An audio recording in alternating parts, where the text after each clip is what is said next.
What happens when a miserable, poor and ragged old man playing the violin strikes straight at the heart of Barron Trump, the heir to a vast empire of wealth? Some say it's destiny, others believe it's the arrangement of fate. Follow this story closely and don't miss a single detail to feel the joy of a person at the edge of despair who is about to embrace miracles. In the heart of Chicago, where the dazzling lights of Millennium Park blend with the bustling crowd on Michigan Avenue, Barron Trump sat absent-mindedly in his armored car. Neon lights danced on the windows, but his mind drifted elsewhere. The car crept slowly through the crowd, and then a sound pierced through all the surrounding noise. The mournful cry of a violin, playing a haunting melody, "Fix You." A chill ran down Barron's spine. It wasn't just music. It felt like an invisible thread pulling him back to the past, touching the deepest corners of his heart. His eyes scanned the dense crowd on the sidewalk until they landed on a figure. A frail old man clad in tattered clothes, his trembling hands clutching the violin as if it were his entire world. Life can change swiftly. Within months or even weeks, everything can vanish, and right before Barron stood living proof of that. The old man wasn't playing for joy, but as if it were the only way to remind himself that he still existed. There was something familiar about him that made Barron furrow his brow, trying to pull faint memories from the depths of his mind. An uneasy feeling crept into his chest. Barron couldn't just sit still. "Turn around. Stop at that corner," he abruptly ordered, his voice shattering the silence inside the car. The driver glanced at him through the rear-view mirror, eyes briefly flickering with surprise before complying. A bodyguard was about to step out with him, but Barron raised his hand to stop him. He exited the armored car, facing the biting cold of the Chicago winter. The cold cut into his skin, but Barron didn't care. His eyes were fixed on the old man, who was still immersed in every note, eyes closed. Each sound told an ancient story, filled with emotions only he could understand. Just a few steps away, Barron stopped. The old man opened his eyes, and their gazes met. Amidst the city's noise, that silence echoed louder than everything else. Then, memories crashed over him like a tidal wave. He realized the old man wasn't a stranger, not just a homeless street musician, but a part of his past. A man who once had a stable life, a family, a job, and now only the violin as his last lifeline. Barron stood frozen, questions swirling in his mind. How did he end up like this? This man, once the loyal driver of his family, who greeted him every morning with a smile, remembered every employee's name and treated him with rare kindness, now just an anonymous figure on the streets. Barron couldn't comprehend it. How cruel could life be for someone who once had everything to now stand on a sidewalk playing music for spare change? His mind flooded with memories. Mornings when Thomas drove him to school, told him little stories, shared simple lessons. Thomas recognized Barron's gaze. The music slowed, his trembling hands releasing the strings. A fleeting smile appeared, a smile mixed with surprise, confusion, and a hint of shame. He lowered the violin, swallowed dryly, but said nothing. Barron took a step closer. The distance now wasn't just a few feet on the sidewalk, but years apart. "It's Barron," he whispered, his voice choked. Thomas's eyes lit up with recognition, but also an indescribable sadness. Life had led them down different paths, and now, in the freezing winter, they met again. Not in a luxurious mansion, but on a crowded street where he was just an anonymous man with an old violin. Barron said nothing more. He just stood there, letting the cold wind blow through, letting memories flood back, understanding that sometimes a sad melody can reconnect threads that seemed long broken. But Barron needed to understand. He needed to hear the story the world had ignored. Thomas hesitated before speaking. His pride stood like an unyielding wall, battling against the yearning to unload the burden he had carried for so long. However, Barron's eyes held no pity, only something rare, genuine concern, pure and without judgment. A heavy sigh escaped Thomas's cracked lips as he lowered the violin, his trembling hand brushing through his thinning grey hair. After leaving my job, I tried to build something of my own. My wife and I opened a small bakery on the south side, nothing fancy, but it was our dream. His voice was raspy, worn from years of struggling with life, his gaze fixed on the rough pavement as if flipping through pages of painful memories. But sometimes dreams turn into nightmares. Barron remained silent, standing there, absorbing every word as if each was a dagger carving deep into his soul. He knew stories like this existed, but hearing it from someone who had been part of his childhood made the pain brutally real. Thomas continued, his voice thick with emotion. At first, everything went well. We had loyal customers, kids stopping by after school for sweets, but then my wife got sick, a terrible bone disease. Every penny we saved went into her treatment. We had to close the bakery, sell everything, but it still wasn't enough. He paused, his hands clenched tightly as if trying to contain the surge of emotions. She passed away, leaving me with nothing but empty hands and a void that nothing could fill. Silence enveloped them, as heavy as the cold Chicago air seeping into their very bones. Thomas blinked several times, trying to hold back tears welling in his eyes. I looked for work, Barron, I really did, but no one wants to hire an old man with failing health. I tried security jobs, deliveries, anything, but I just didn't have the strength anymore. One missed rent payment and I was out on the street. Since then, this has been my life. He gestured vaguely at the street around them, where lost souls drifted past like invisible ghosts. Living off the kindness of strangers, playing music to remind myself that I'm still human. But some days, even that's not enough. Those words carried an indescribable sadness, like a scar etched deep, never to heal. Barron felt their weight pressing against his chest, making it hard to breathe. How many others lived like this? How many people had given their all, only to be forgotten by a world that deemed them no longer useful? Barron swallowed hard, an undertow of sorrow rising within him. He couldn't just hear this story and walk away. But how could he help a man who still held pride in his eyes, even after losing everything? He looked at Thomas, his mind drowning in memories.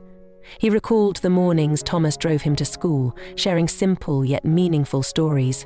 "Wealth isn't in your pocket, kid, it's in what you do for others," Thomas used to say. But now, in the biting cold of Chicago, Barron couldn't help but wonder, how could a man so wise and kind be abandoned by the world? How could life be so unfair? Thomas noticed the heaviness in Barron's gaze, attempting a faint smile. One of acceptance, not comfort. "Don't feel sorry for me, kid. I chose this life." But Barron knew not everything was a choice. Sometimes, life pushed people into places they never imagined. Barron reached into his pocket, pulling out a large sum of money, extending it toward Thomas. But the old man shook his head, stepping back, his eyes filled with resolve. "I don't need charity, Barron. I don't need your money. I need a reason to keep living." That sentence left Barron speechless. Most people would have taken the money without hesitation, but not Thomas. He didn't want pity. He wanted to be seen as someone who still had worth. For the first time, Barron realized that money couldn't solve everything. Thomas needed something deeper. And then the question emerged. One that could change everything. If you could start over, Thomas, what would you do? Thomas's face wrinkled with surprise and confusion. How long had it been since he considered that possibility? He had grown accustomed to merely existing, never daring to dream of a different future. But for the first time in their conversation, Barron saw something shift in Thomas's eyes. A flicker of hope amidst the ashes of despair. Thomas remained silent for a long time, his gaze distant, as if searching for an answer even he didn't know. "Start over?" he repeated, his voice choked. The thought felt foreign, even painful. For years, he had accepted his fate, believed these cold streets were his final stop. But now, standing before him was Barron, a young man raised in luxury, asking him about another chance, Going back to being a driver? Too late. Opening a new shop? The fear of failure still smouldered within him. Finally, Thomas sighed, his confession soft yet heavy. "I don't know, kid. I really don't know what I'd do." That admission hung in the air, the first time he acknowledged being lost. A man who once had everything, now unable to find his way back. Barron took a deep breath. He could easily force Thomas to accept the money, but he knew it wouldn't solve anything. If he truly wanted to change this man's life, he had to find a way to reignite the light within him, to give him something no amount of money could buy. Hope. At that very moment, Barron made a decision. He wouldn't try to pressure Thomas anymore. Instead, he wanted him to see that he still mattered, that the world hadn't forgotten him. But to achieve that, it would take more than just a spontaneous act of kindness. He needed to prove that no matter how harsh life could be, there was always a path forward. He didn't have all the answers yet, but one thing was certain. He wouldn't leave without giving Thomas a real reason to believe in the future again. That night, Barry couldn't sleep. The image of Thomas huddled on the sidewalk, clutching his old violin as if it were the last thread connecting him to life, kept replaying in his mind. He could easily toss some money his way and walk off, but deep down, he knew that wasn't the answer. Thomas didn't need pity, he needed recognition. He needed a new chance. An idea sparked in Barron's mind, growing stronger with each heartbeat. A plan that could not only change Thomas's life, but also rekindle hope for others who had lost it.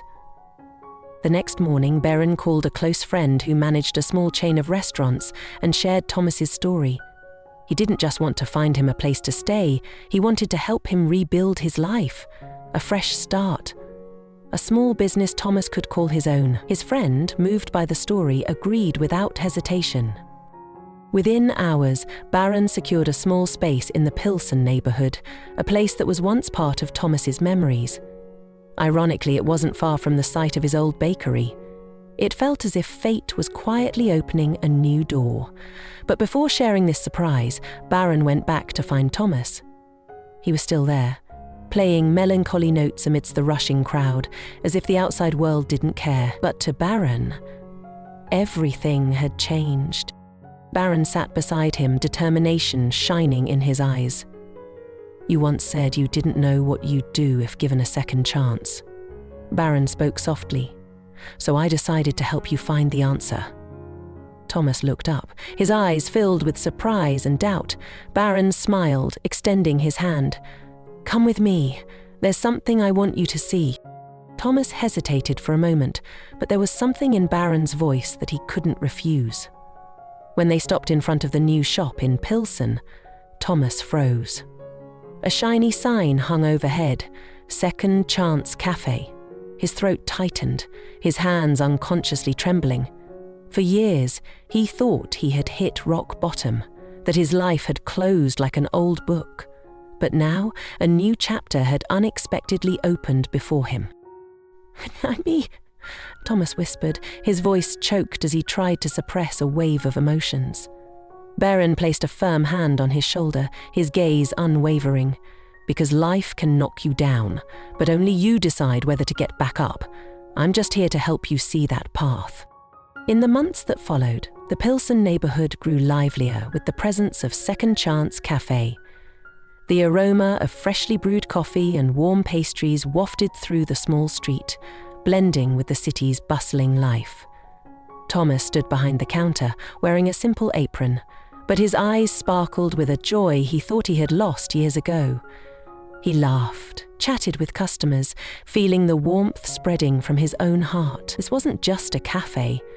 It was a testament to a journey of rebirth. To passers-by, Thomas was just an ordinary cafe owner, but to those who knew his story, he was a symbol of resilience and hope. One morning, Barron stopped by, standing quietly at the cafe's entrance, watching Thomas teach a young boy how to bake. As the cafe emptied, Thomas picked up his old violin and played a familiar tune, "Fix You." But this time, each note resonated not with regret, but with gratitude and faith in life. When their eyes met, Barron smiled, walked inside and joked, "I guess you're pretty good at baking now, huh? Not bad at all." Thomas burst into laughter. A hearty, genuine laugh, something he had perhaps forgotten how to do. Thomas's story didn't end there. It spread, touching the hearts of thousands. Letters and words of encouragement poured in from everywhere, not out of pity, but because people found in his journey an endless source of inspiration. Those who had lost hope found light through his story. Second Chance Café wasn't just a cafe. It became a place that connected people searching for their second chance, a symbol of rebirth, a reminder that no matter how cruel life could be, there was always hope waiting ahead. That evening, as the lights of Chicago glimmered, Thomas stood in the cafe, his eyes resting on a photo of his wife placed on the cashier's counter and the young man who believed in him even when he no longer believed in himself.